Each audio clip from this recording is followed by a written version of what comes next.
द्रव्यमान m का एक कण बल F के तहत क्रिया त्रिज्या r के एक वृत्ताकार पथ के अनुदिश स्थिर गति से चलता है। इसकी गति क्या है?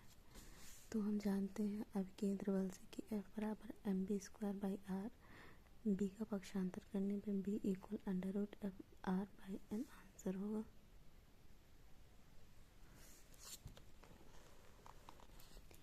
एक उपग्रह पृथ्वी के चारों ओर दीर्घवृत्ताकार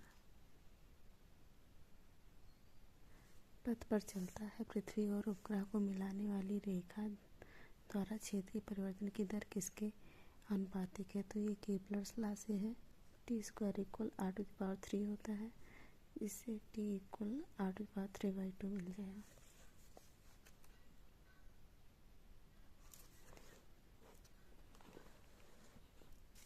अपवर्तन का नियम किनके द्वारा दिया गया था? तो ये स्नेल द्वारा दिया गया था, जो होता है sin i/sin r = n2/n1 = c/b।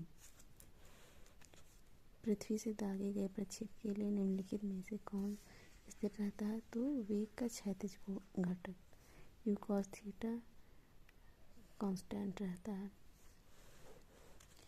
यदि पृथ्वी अपनी वर्तमान त्रिज्या के 1/3 भाग से सिकुड़ती है तो गुरुत्वाकर्षण के कारण त्वरण क्या होता है?